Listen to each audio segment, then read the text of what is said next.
Active FM. Radio has never been better.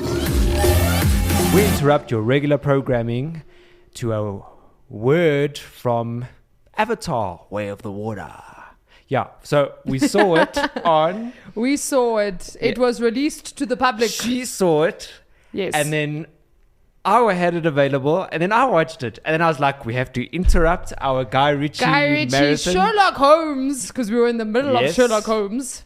So, yes, last show we said, don't worry, guys, next show we're going to look at the second. We're not doing that because Avatar 2 happened. So in case you're wondering. Yeah, now we are able to do it. So I went and watched it in cinemas. Ryan waited for it to be released, not in cinemas. Digitally. Which took very long because it stayed in cinemas for Yeah. like how many? 3 months. It came out in December 2022. Yeah. It is now, we are sitting beginning April. Exactly. And this is when we were able to do the show. And I was able to watch it. Hectic stuff. So we are interrupting our Sherlock Holmes marathon, or our Guy Ritchie marathon / Sherlock Holmes, checking if the second one really was good or not. Worthwhile, right? Yes, to look at, was Avatar 2 worth anything? Yes. Give us a thumbs up if you think that this is a good call.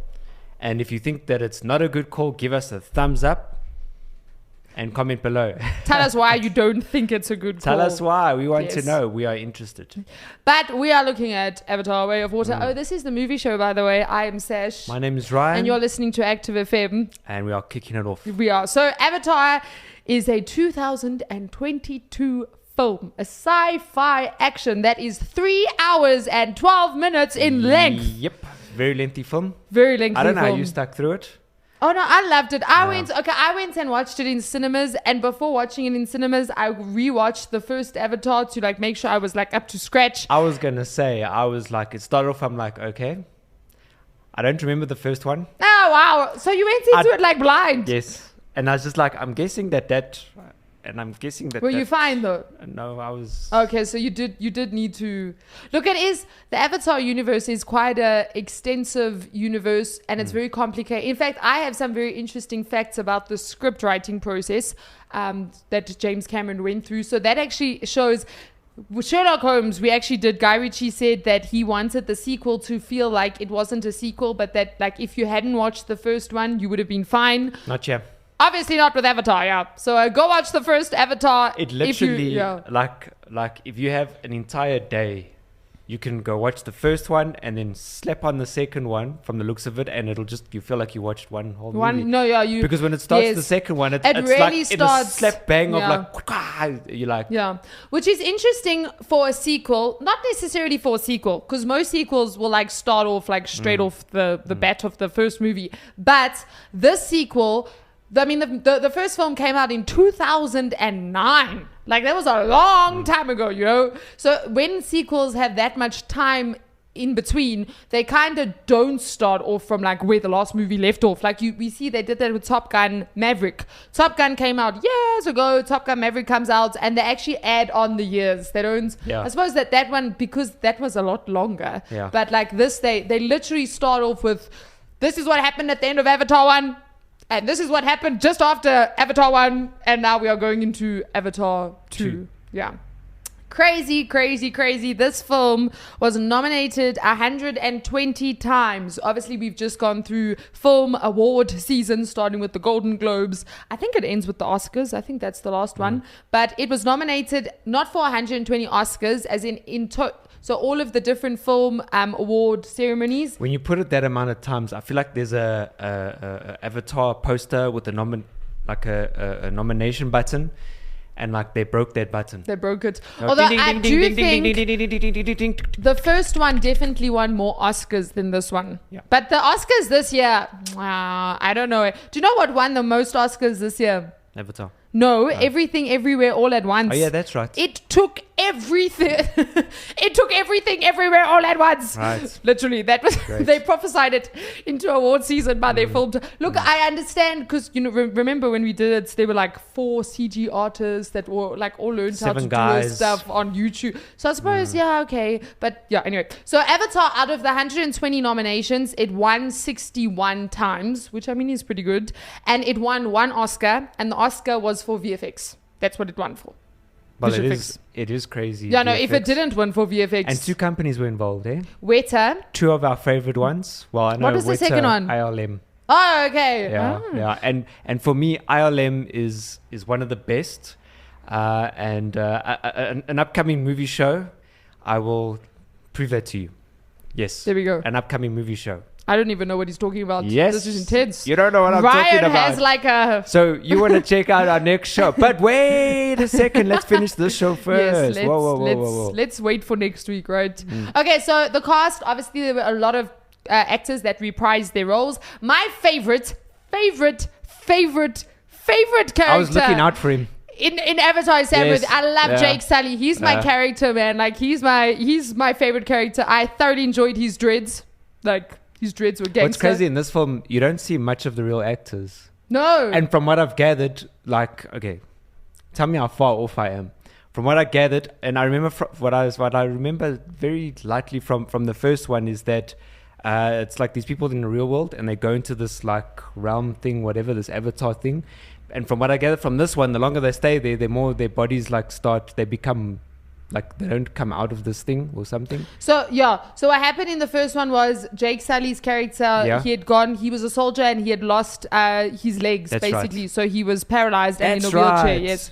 And then his brother was the one that was in the Avatar program, twin brother, I think, but then his twin brother died, and it cost so much for them to create the avatars that they didn't want to just throw his avatar away. And because they were twins, they were able to put Jake into the avatar. Cool. So he then goes into the avatar and then lives among the Na'vi people, and he obviously then falls in love with Neytiri, and And he was so happy because he could walk. yes, So he and felt then at the end of like, Avatar ooh. 1, they I don't think this is possible, but they transferred his consciousness into That's it. into his avatar body, and hence why in this one his body Because technically was buried, Because like in the beginning, that's what they do. They just bury the bodies. I suppose, What? yeah. But he was the only person that happened with. Because I saw the one guy, he came out of it. Yes, so And he had the whole Norm, body, yes. and then other people also had it. And he was Norm was freaking the out. only one that didn't. So in this one, Norm's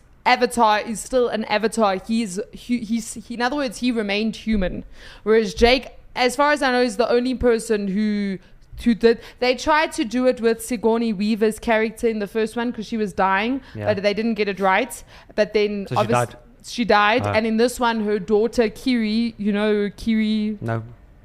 the chick that's able to control the animals and the plants, Oh. and that's her character's daughter. So her avatar. This is a mystery which I think they'll obviously reveal in later avatars. Her mother's fell pregnant. Her avatar fell pregnant. Oh, yes. And then gave birth to Kiri, and they then Right. adopted Kiri, and So, but then the rest of their children obviously were born avatar. Cool. Well, not avatar, because avatar is when you have human going into an avatar. The people that live on Pandora are known as the Na'vi people. So And now on WhatsApp, you can create your own avatar. it's the starting, yeah. Makes sense, right? Obviously, then Zoe Saldana came back as Neytiri. Yeah. Stephen Lang, they nickname him Slang. If you watch interviews, they call him Slang. He was interesting. He came back. So he died in the first one, and then they decided to back up his memories and consciousness and put him in a So he can be backed avatar. up? Yeah, that's what happened. That's why he's bad again. So if someone Because he gets- died in the first one. So if somebody is full of nonsense, you just go to their backup and you just find the right date before the they right and you just version. load them in there. Yeah, like and you're like, okay, oh, let's try that again. I couldn't handle that. Oh, got too much. Do you know Kate Winslet was in this, Ryan? Yeah. She was the the sea people. Can't remember their name, but she was the leader. Yeah. I didn't know that because I didn't go in. I didn't search the cast before watching it. I've got quite a cool fun fact about her. After you finished with It's all about that. Tom Cruise, isn't it? No, it isn't. It's not about that one. No. So if you don't know, Kate Winslet beat Tom Cruise's level, or what's it called? Not high score. His record. That's the word of holding his breath underwater. Yeah, that she is it. beat. Oh, That's is it. that it? I don't know. It was better than Tom Cruise. But Oh, you yeah. didn't know? No. She beat Tom Cruise's record. Is it? Okay. Yeah. His one was from, I think, Mission Impossible Rogue Nation or something. How long was his? She got to 7, right? Yeah. I think it was 7 minutes 14 seconds. That's right. I don't know. I think he might have gotten to 7 minutes, but she beat him in the seconds. Yeah. That's why she was. Yes. Okay, makes sense. It was pretty impressive. Cool. And then Sigourney Weaver played Kiri. She played her daughter's character. In other words, the 14-year-old girl that you see in Avatar was played by Sigourney Weaver, who is in her 60s. How old is she? I guess that's the thing about digital characters, eh? You can very nice. And then there was obviously a whole lot of new actors and actresses that came in because of the children and all of that. Whole lot of new people. Yeah. So according to James Cameron, who is the director, this is another crazy fact. So I was watching the box office. So box office for all time. Box office is how much money a film makes. And the highest grossing film of all time is Avatar 1. Endgame surpassed it. And then they re-released Avatar 1 in China, I think, or Japan. And they got Avatar back to number 1. That was after Endgame was released. Then, so there's Avatar, there's Titanic, and there's Endgame. Avatar 2 literally has gone to now top 3. It's in the top 3 highest grossing films of all time. James Cameron has 5 films. James Cameron has 3 of the 5 highest grossing films. 3 are his. It's Avatar 1, Avatar 2, and Titanic. Go James. So he knows how to go James bring in the money. Yes, but James. Actually they have said that he's one of the best directors. He's the king of sequels. They've actually said he is the king of sequels.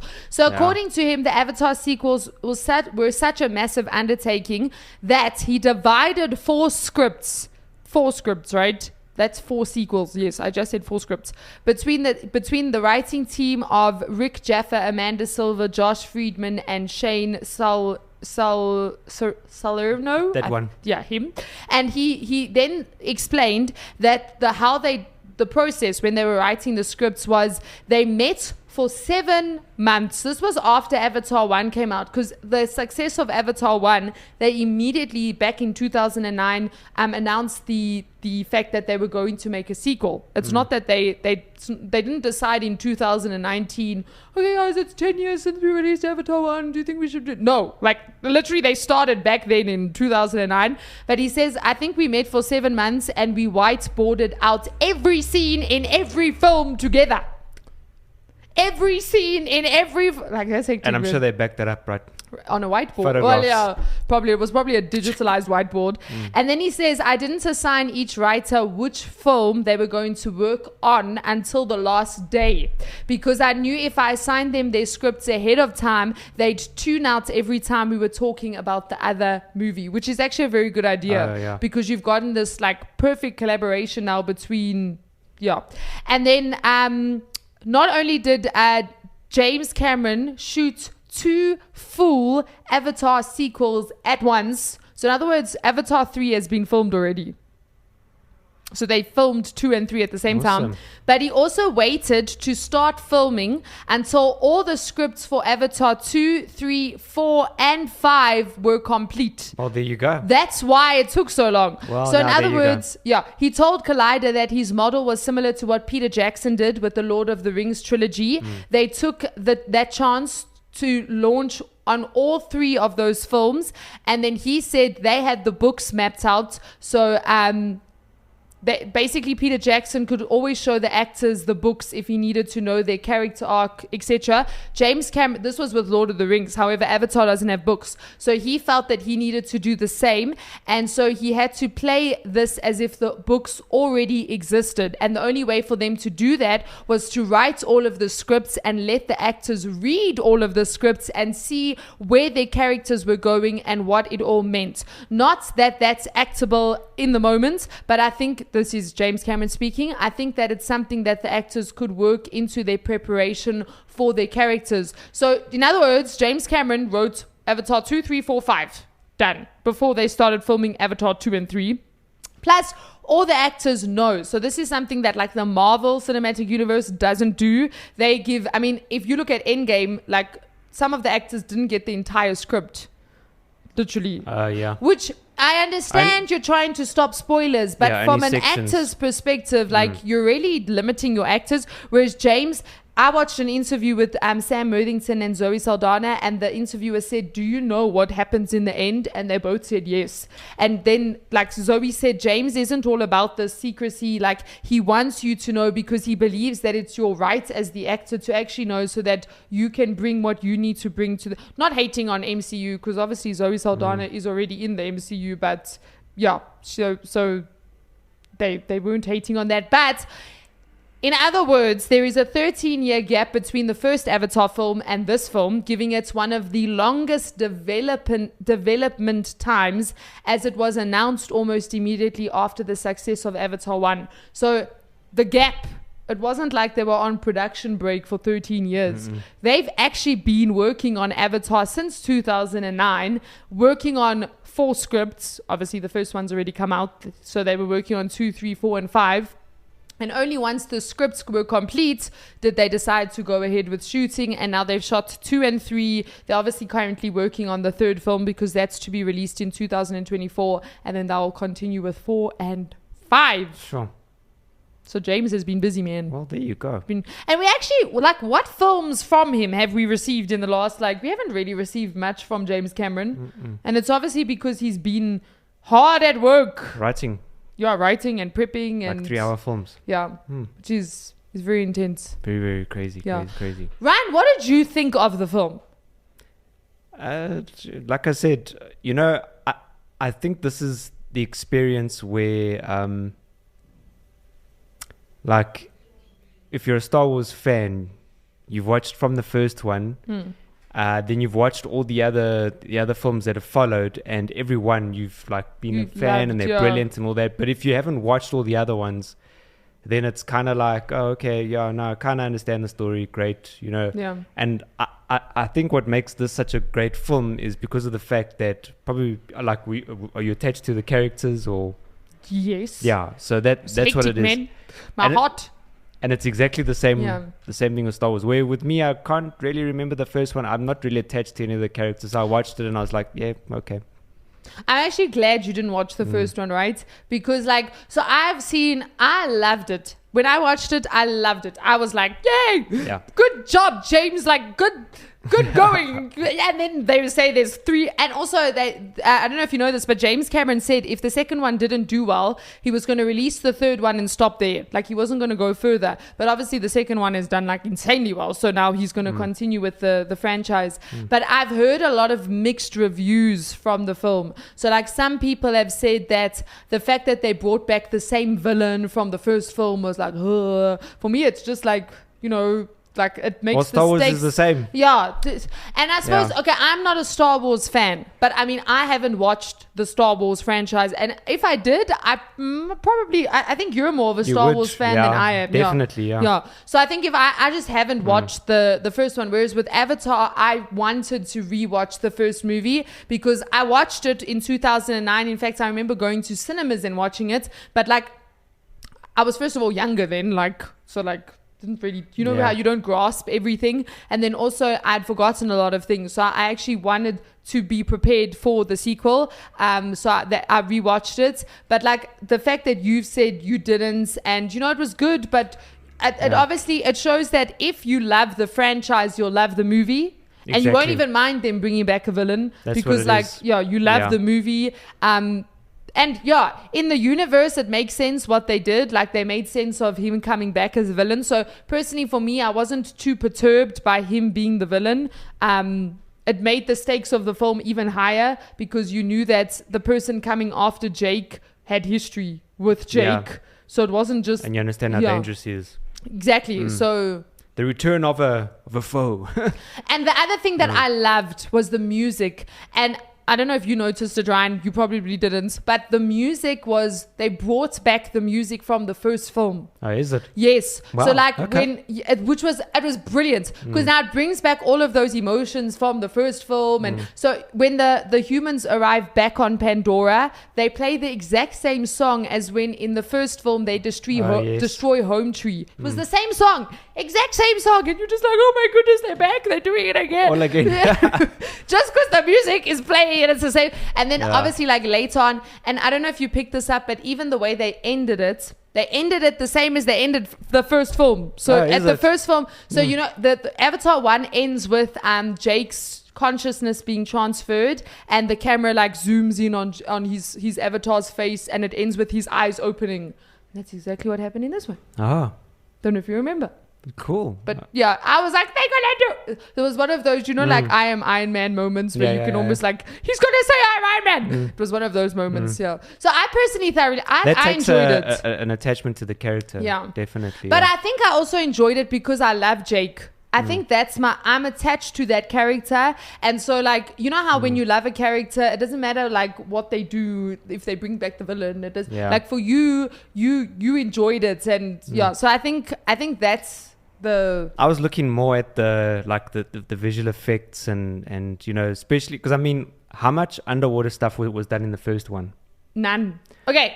There was only one scene where he the first time he was out as like an avatar, he fell down. He went down a what you call it, a waterfall. I was thinking water slide in my head. I'm like, it's not a water slide. He went, but that was like and then he was like in the river, but that was it. So in other words, this movie, the whole underwater and the creatures and all of that were sort of introduced. Now, what's crazy is that in this film, because of all the underwater stuff, and this movie was obviously motion captured. So that means the actors, you get the way that they moved, especially like their facial expressions in that. Most of the animators would more work on like the whales and any other add-ins and sort of, you know, smoothing down the rough edges of the motion capture and stuff like that. But they actually filmed this in a water tank. Underwater. But now the thing is that you'd be like, oh, okay, cool, that's awesome. They weren't. Now from the fact that we heard just now about Kate Winslet, she held her breath. That's how they had to film them. Yeah. They had to hold their breath. But before they could actually film this, they had to go for training. So they said that on average, the actors could hold their breath for like 45 seconds to a minute, somewhere roughly around there. Now, why they couldn't do it with scuba gear is because of the bubbles. The bubbles would have interrupted the performance capture. All right. So what they had to do is they did a week, 7 days of intense training. What happened was that after this training, so they did a training called diaphragmatic breathing, where they get trained to basically, because when you go underwater and you hold your breath, if you think about the fact that you're holding your breath and you think about how far down you go, and you create a panic. Not only that, but when you're holding your breath, your body's actually filling up with carbon dioxide. And so that then creates the urge to have to breathe. So within this training, they actually, number one, they strengthen your diaphragm. And they actually stretch your lungs. Yes, they stretch your lungs and your rib cage. And what allows you to do is that gets like the 100% of the 5 liters of lung capacity that you actually have. Wow. Right? Now, if you think about it, dolphins are mammals, which means that they come up for air. They don't have gills. And so how do they do it? And that's basically a similar thing that the training did for the actors as well. Sure. All right. So and it allows them to get through this training, the blood, the oxygen, the blood that has oxygen in it, more focused to the lungs instead of the body. So this is like deep stuff. All right. And what each actor ended up with is that they could hold their breath for entire 5 minutes, except for Kate Winslet, who broke the record. For 7 minutes. She even passed because 7 minutes. James Cameron is a free diver, so he also he knows. Yeah, he knows all of this, and he's been a free diver for years. And he said a lot of them broke his own personal record. Yeah, but just imagine what it must be like, because if you actually see, if you look at a lot of the behind the scenes stuff, you see how they're just swimming, and they're like, you can see how calm and more relaxed they are. Yeah. Swimming, because I mean, imagine most of the filming that they did is underwater, which means that you spent a majority of your filming day underwater. Yeah. Wouldn't you like to do that? Like learn that technique. I think it would be, yes. Like if that is your day job, like that is like imagine going to work and that you're getting paid to do that. Like that is your job. Yeah. Like no, it's very cool. I know Kate Winslet also, and now I understand why, because you said with the bubbles and the motion capture, they asked her what was the hardest thing to do, and she said the hardest thing to do was there was a scene where she had to scream underwater. But now the thing is, when you open your mouth and let air out, bubbles are going to come out, which can't happen. So now that can't happen. So now you have to open your mouth, not let bubbles out, and you have to stop water from going in. And she said that was quite a challenge to do. Like you also have to open your mouth with that. Yeah, no, that was hectic. And then also, so the motion capture before this film had never been done underwater. So but to get like underwater scenes, they'd normally just like rig the character up to like wires, or they'd figure something else out, but they had to literally develop the technology to be able to do motion capture underwater for Avatar. They did that, and if you look at the behind the scenes footage, honestly it's insane. It's actually insane. Kate Winslet, I know she apparently did all of her stunts. Like she didn't want a stunt person to do stunts for her, so Kate. She wanted to do all of her stunts. They did obviously have stunts teams. I know they said they got a lot of like synchronized swimmers because they can just do stuff with their body underwater. They trained like that. And then they also had like free divers and stuff. And I think the one of the stunts coordinator, he's got an eye patch. He actually has an eye patch. There's the stunt coordinator for Avatar literally has an eye patch. So it's like probably Action Man's stuntman as well. And he actually said that one of his stuntsmen could hold his breath for 10 minutes underwater. Imagine spending 10 minutes underwater. Like, what the hell? But literally, like that is the stunts that were performed in this film. Also, like the rigging that they did, so like the part where the whole ship is obviously sinking and turning over, they literally had to build like this whole rig that would actually move, and they had either the actors or the stuntmen fighting, but like everything that you see, some human did it. That's the crazy part with Avatar. It's not animated.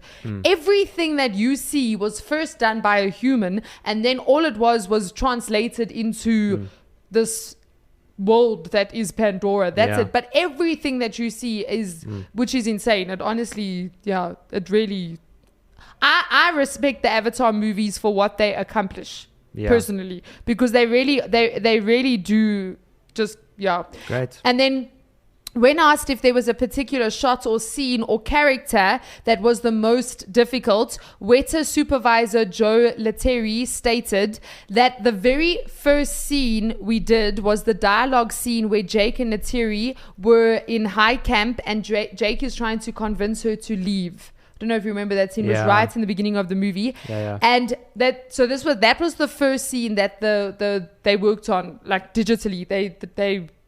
That was it. That was what they started with. And he said that was the hardest. And the reason was because they were really bringing back two characters from 15 years earlier. They were dusting them off, updating them to all the new software, the new detail in the skin, the new lighting techniques, the new hair, but also the new facial system. And that was... he says that was really where we battle tested pretty much everything except for the water in that one scene. So they actually spent a year on that scene. Sure. Just making sure that they had it right and they understood it. And that, and then he says at that point we started rolling it out to the other characters and, branching out to do the rest of the shots. But a year. Makes sense. On that one conversation. That's nice. It's insane. Yeah. No, but if you watch Avatar 1 and Avatar 1 was still good. It was brilliant. But you can really see like the how well they've done now, with Avatar 2. And one thing they really focused on was the facial capture. They said they were able to bring a lot more of the facial performance in from the actual actors into the whole Avatar world, which was really, and the detail, even like at the end of the movie, obviously Jake's been in a fight, plus they've lost their son, and his eyes are literally purple. I don't know if you noticed that his eyes were like purple, and like you could literally see that this guy had been through the most. Like that was that was insane. It really was. Yeah. Awesome. So I personally am a fan of Avatar. I have already received messages, hate message. No, I'm joking. I haven't received hate. I received a message from someone. They sent me a Rotten Tomatoes review of this person like slating Avatar, saying it's just the old one done again. I'm like, you know what? I like Sam Worthington and I like Avatar, and yeah, that's me. Let me have my franchise. It's better than MCU at the moment. Admit it. No one can deny it. Yeah. And I'm looking forward to the sequels, personally. So, yeah. That has been Avatar 2, Way of Water. Yes. We will return to the Guy Ritchie marathon. Shortly. Unless something else comes up our sleeve. Yeah. But you never know. We will return. This has been the movie show. On your favorite ORSPS. Peace. Cheers.